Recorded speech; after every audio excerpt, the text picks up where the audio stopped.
Ecuador está sumido en una nueva crisis política. El país lleva más de una semana de protestas encabezadas por los movimientos y organizaciones indígenas para exigir al gobierno de Guillermo Lasso reformas sociales y económicas, en el marco de una economía golpeada por la inflación y el desempleo.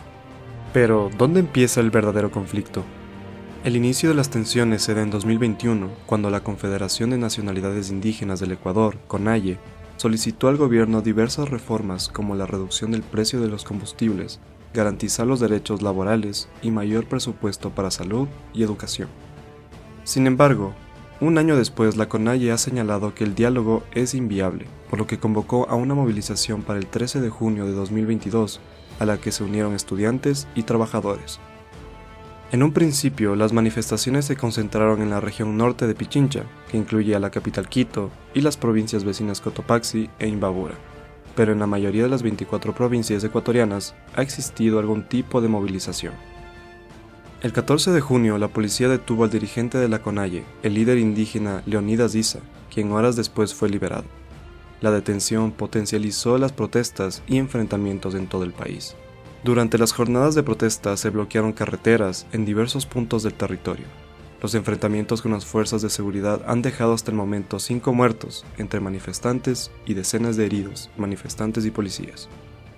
Ante esto, el presidente Lasso decretó el estado de excepción por 30 días en las 3 provincias más afectadas. Más adelante, emitió un nuevo decreto de emergencia para incluir a las provincias de Chimborazo, Tungurahua y Pastaza. El estado de excepción restringe el libre tránsito y permite que las autoridades implementen el uso progresivo de la fuerza, para neutralizar las acciones calificadas como violentas. En respuesta, la CONAIE reafirmó el paro nacional indefinido. ¿Y el diálogo? Por un lado, el presidente llama a un posible diálogo, mientras que los dirigentes indígenas estarían dispuestos a dialogar con 4 condiciones: el cese de la represión y criminalización, la derogatoria del estado de excepción, el respeto de las zonas de resguardo humanitario y la inexistencia de puntos inviables para el gobierno. El 24 de junio, en una cadena nacional, el presidente se dirigió al pueblo ecuatoriano para señalar los actos violentos que se han suscitado. Declaró que el interés de Leonidas Issa es el derrocamiento del gobierno y que seguirá aplicando el uso progresivo de la fuerza. Minutos después del anuncio, la Policía Nacional dispersó a manifestantes que se encontraban en el sector de la Casa de la Cultura.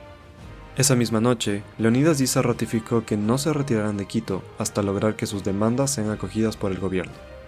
El 25 de junio, mediante el Decreto Ejecutivo 461, se pone fin al estado de excepción en las 6 provincias. Hasta la fecha, las pérdidas económicas en conjunto del sector público y privado alcanzan los $500 millones. El paro nacional saca a la luz el descontento de los pueblos indígenas con el gobierno de Lasso.